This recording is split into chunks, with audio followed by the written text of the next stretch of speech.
as the genocide in Gaza continues, as Israel attempts to expand into Syria, we have Yemen's naval blockade in the Red Sea bearing much fruit. The Eilat port in Israel, the only Red Sea port, is about to close. It has been essentially bankrupt for many months, if not over a year now, since the November 2023 blockade launched by Yemen's Ansar Allah. We also have recent reports that Ben Gurion Airport, because of Yemen's consistent missile strikes, terminating service. Where do you see the state of things right now?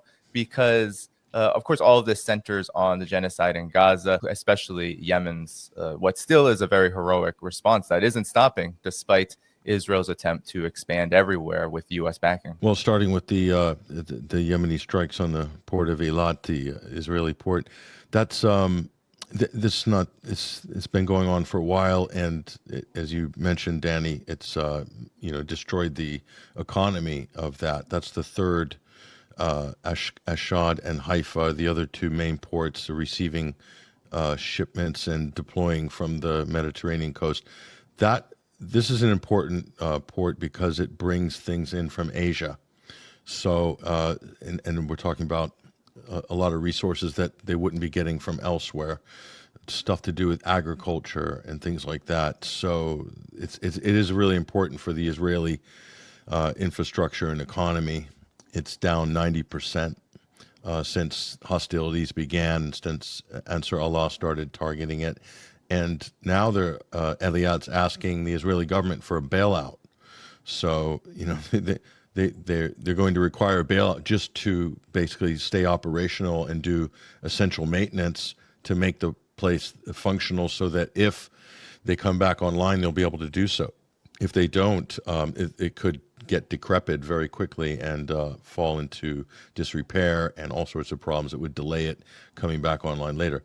Bottom line, it's a massive blow to the Israeli economy, and it's interesting because Iran targeted the port of Haifa and did so, very effectively, and so answer a lot. So I don't believe there's any coordination per se, not officially anyway, command and control coordination of the so-called axis of resistance, but you can see because this port is within range of what Ansar Allah can do accurately, and perhaps better chance of it not getting shot down by anybody else in between, including Saudi Arabia or the United States. So, but they're doing the thing that, they're making it. This is also a huge crisis for the insurance industry. And that's one thing Yemen has done with the interdicting and denying shipping through the Bab el-Mandeb and the Red Sea, and then with the Eilat port, it's a nightmare. So insurance, reinsurance, these are all essential components to trading internationally. And right now, I don't think they can get insurance, and who's going to insure anything out of this port as well. So it's from that point of view, in terms of some kind of military stroke economic intervention to try to make life uncomfortable for the Israelis, Yemen has done more than anybody proportionally on the planet. I mean, it's extraordinary that no one else could step up and do what they have done in terms of making an impact. Obviously, they paid a price for it in terms of U.S. Strikes and Israeli strikes, but it hasn't deterred them. They're very determined. They're an example, I think, because they said we're enforcing the Genocide Convention because it does fall upon, it's incumbent upon countries that are signatories to take action, to BDS or military intervention if necessary, and that's what they're doing. So it kind of puts everybody else to shame, really. And I wish there was other countries that could follow suit. They are. The Hague group that met in Bogota, they are making the right noises. We can talk about that later, but nobody's done what Yemen has done. So successfully too, Dan. What is your take and analysis on this? No, I agree with Patrick. I mean, honestly, I think the world needs to be humbled in the face of what Yemen has done. They have basically destroyed Israel's ability to trade. Because, as Patrick said, when they've shut down the port of Eilat. And then Iran has effectively shut down the port of Haifa. Both Iran and Yemen have shut down Ben Gurion Airport for the most part. There's very little ways to get, economic traffic in and out of Israel now, except maybe through Jordan. Again, I think Yemen has done more than any country in the world to fight this genocide, even though Yemen is perhaps, if not the poorest country in the world, it ranks up there, right? And let's remember also that Yemen has been the subject of a brutal war, U.S.-backed Saudi war against it since 2015, which brought the country close to famine, if not over the edge of famine, caused tens of thousands of deaths, and yet somehow it has found the wherewithal to defend Gaza. I wish other countries would step up in such a way. I mean, you have to give Iran credit because also they're supporting Yemen. I don't know how much, but I think, in a significant fashion. And again, Iran's attack on Haifa certainly aided the effort against the genocide. But Yemen, I guess, to me, is the most valuable player in this fight against genocide. Since November 2023, we've seen this blockade in the Red Sea continue, and it stopped for a time during the first Trump-brokered ceasefire. We haven't had another one since, of course. It was a very brief pause. We talked about the Hague Group, and you mentioned that it was over a dozen countries coming together. The conclusions for the Hague Group were a little more softer than how Ansar Allah is reacting. How would you compare the two? No, definitely. I think the Hague Group is long overdue. And some of these are what would be regarded as, second or third tier countries in terms of their size. And it's definitely, to me, a global South led effort. And there you see them on screen there. But the point is, it's quite risky. You get together and you conspire to levy sanctions against a country like Israel. Expect dirty tricks at the UN and everywhere else. And the United States will then probably retaliate with punitive tariffs against all of these governments for, hurting their ally. And that's supposedly a violation or against their U.S. national interests. So Israel's national interests are America's national interests by extension. But in terms of our arms embargoes and things like this, it should have been done a long time ago. My frustration with this is that there are mechanisms at the UN General Assembly level, like the Uniting for Peace resolution, where they could get together and bypass the UN Security Council, and they have a number of tools at their disposal once that consensus is reached, including UN General Assembly mandated sanctions. First and foremost, suspending Israel from the United Nations. I mean, that's number one. That should have happened already, especially with the threats and the belligerent behavior in the UN and the fact that they've completely ignored the ICJ's prohibition from the initial preliminary ruling back in early 2024. So that already there's a case to suspend Israel from the UN. That's a no-brainer. That would be the most important step. And then sanctions.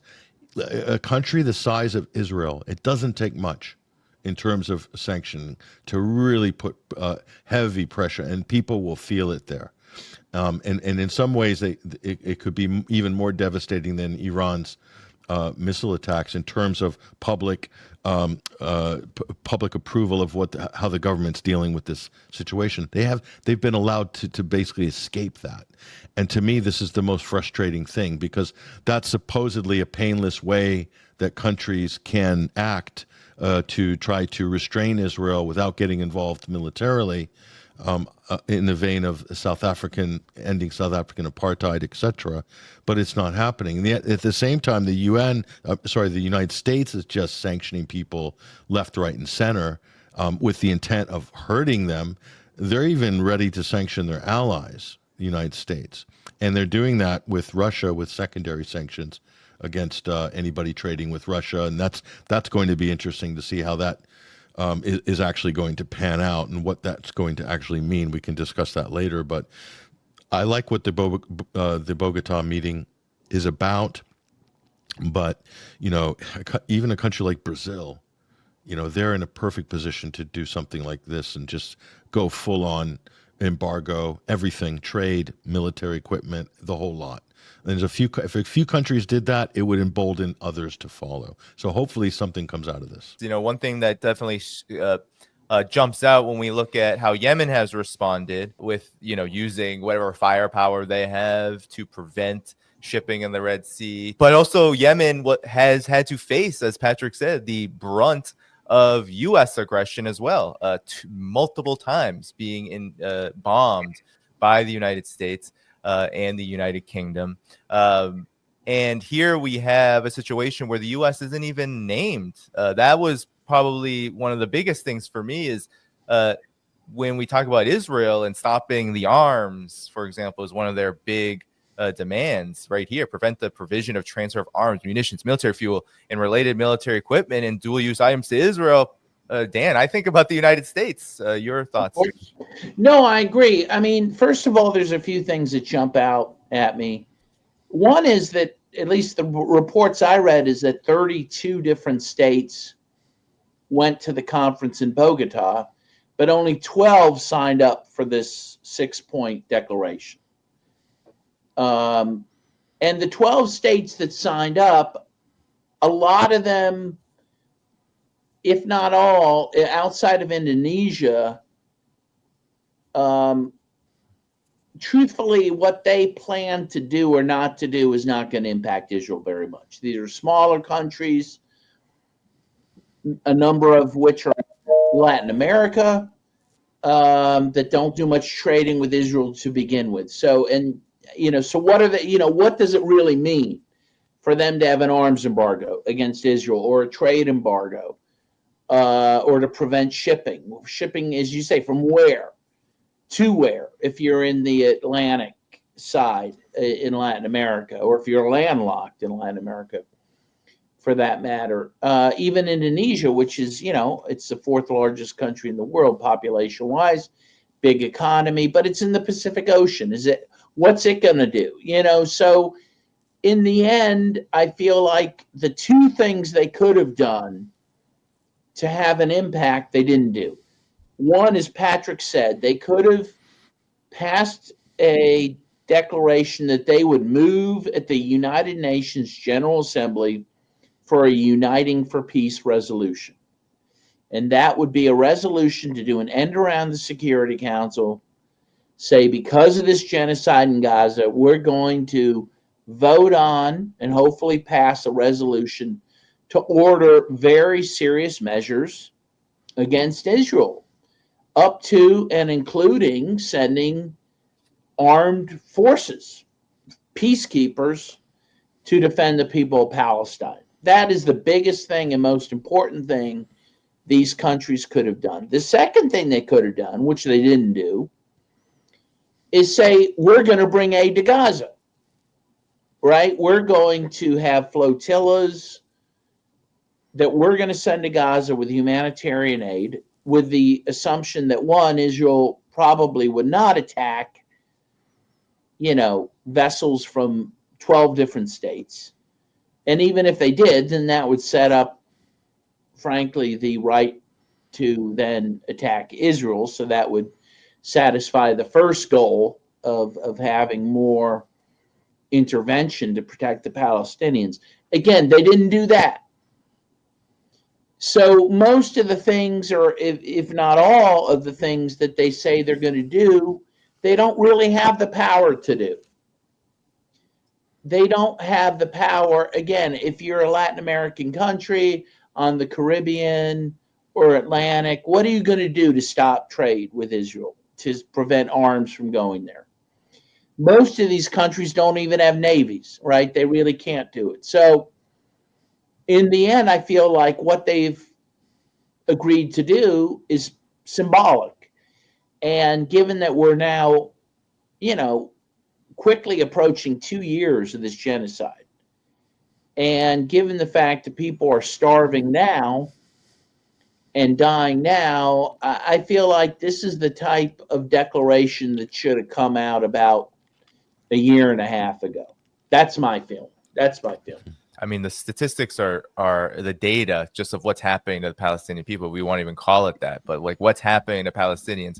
The UN-backed Global Protection Cluster said that in a report that they've conducted, 10 children a day are losing their limbs alone, let alone all of the people dying, both children and, of course, adults. And this is an image of Syria's government institutions being bombed by Israel as a reporter is giving the news. I put this up to show that Israel is unrestrained. Yemen is right now one of the few countries doing anything concrete, especially on both the military and the aid front. Well, there's a lot.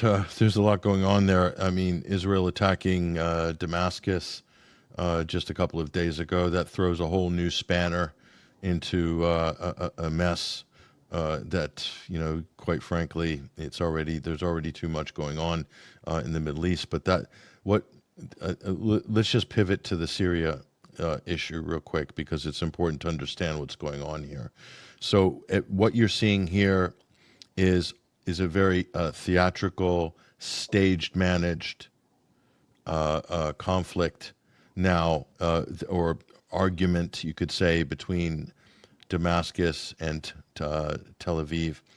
So it's what they've done, what Israel's objective has been from the beginning, including the installation of the terrorist junta in Damascus, the Jolani regime. The intention from the beginning, in fact, they've been trying to do this for 15 years, which is to change the regime in Damascus and then begin the balkanization of Syria, with the expressed goal to break Syria up into smaller pieces.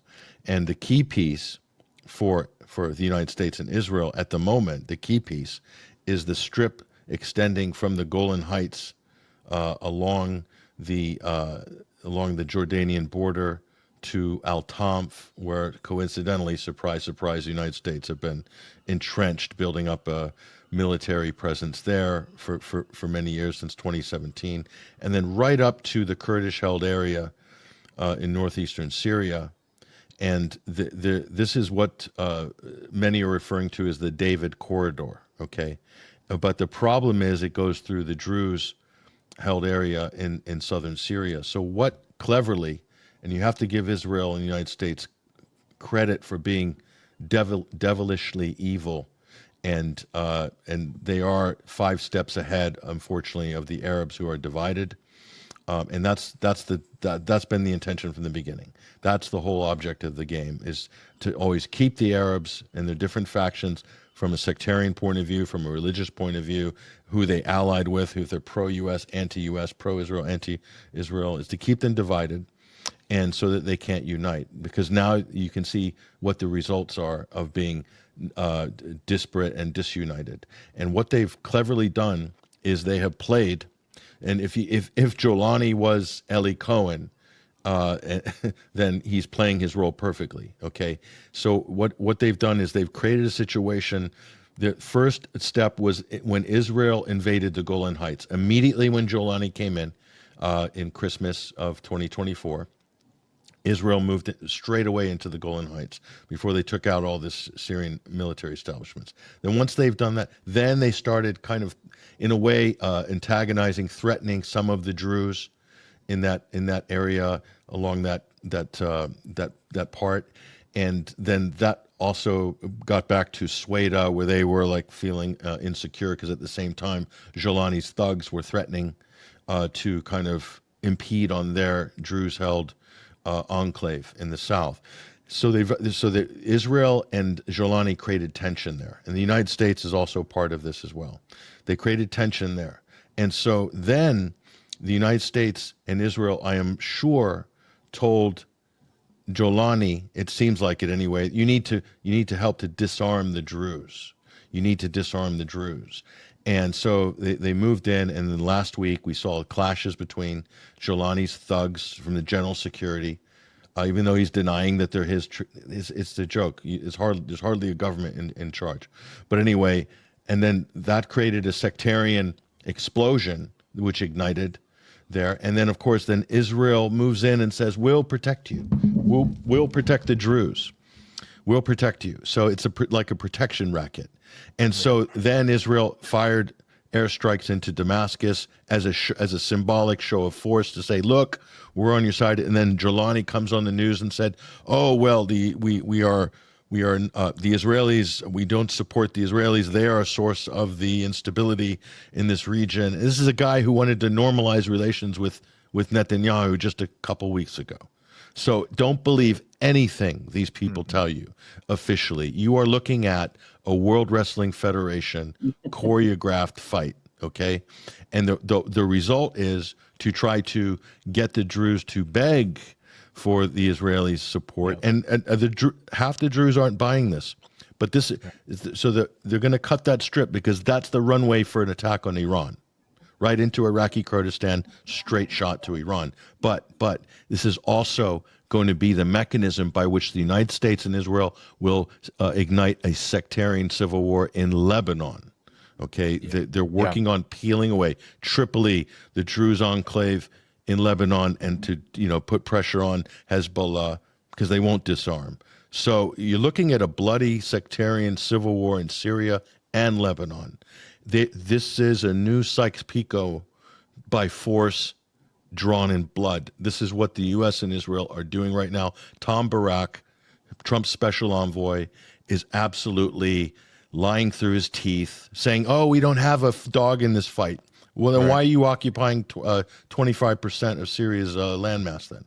Why are you training and equipping HTS for the last 15 years? They never left. The U.S. never. Right. So don't believe a word these people say. They are lying. They've got an agenda. It's to break up and balkanize Syria into little pieces, then Lebanon, and then Iraq after that. So this is a whole program. It's so interesting. Israel spent so many years literally supporting the forces that came to power in Syria, December 2024. Now it is claiming that it is fighting these always Al-Qaeda, once Al-Qaeda types, and targeting what's left of the government institutions, which are essentially defunct anyway. And for weeks before this happened, there were reports about exactly what Patrick said, building up against Lebanon, attempting to invade from the border in order to weaken what already is a state that is very weak. And here you have a situation where outside of Iran, the biggest and most strongest forces in the axis of resistance that are giving Israel a lot of trouble are Yemen. And then you have Hamas and the Palestinian resistance, which has been fighting incredibly hard against Israel. How do you see this situation, Dan, overall? Where does this all fit? Yeah, well, I agree with Patrick. I think the word of the day is balkanization. I do think the goal is to destroy Syria as a united country, which, of course, the West has done all around the world, right? With the former Yugoslavia, Libya, Iraq, Somalia, and now Syria. Well, Lebanon even before that. I mean, in many ways, Lebanon has just been completely crippled as a nation. Their military is under U.S. control. It doesn't really defend Lebanon. It's really up to Hezbollah to do that, but that's, of course, a non-state actor, which the West opposes. And now Syria is being balkanized. As Patrick said, the U.S. controls 25% to maybe a third of Syria, the most oil and grain-rich part. Israel continues to take more and more land in the south. Turkey's taken a bit in the north. It doesn't leave much. And it's very interesting. A report I read this morning is one theory is that in terms of what just happened with the Druze is that at least some in the Syrian government, such as it is, claimed that in Baku, when they were meeting with Israel, that they got a signal from Israel they could go into this area where the Druze are and take it over. The Druze have always had very much independence in this part of the country under Assad and his father. And they're claiming Israel gave them the green light to go in there, which they did. And then, of course, Israel said, oh, you shouldn't be in there. And they attacked Damascus. So either, as Patrick said, this was all choreographed, or Jelani's forces were kind of led into there in a way that, remember, Saddam Hussein was given the green light by the first Bush administration to go into Kuwait. And then when he did, of course, the U.S. went to war with Saddam Hussein for going into Kuwait. It looks a bit like that. But however that came about, the result is the same. In the end, Israel has used this HTS group, which is nothing but a rebranded al-Nusra Front of al-Qaeda, right, to overthrow Assad. But they have no loyalty to them. Israel, I mean, has no loyalty to this group. And their goal is to take over more and more of Syria, create greater Israel. And I think Jelani will be dispensed with at some point, just like Diem was in South Vietnam, just like Saddam Hussein, who was a CIA asset, was dispensed with in Iraq. This is how it goes. Be careful to be a quisling of the West. Right? You are utterly dispensable.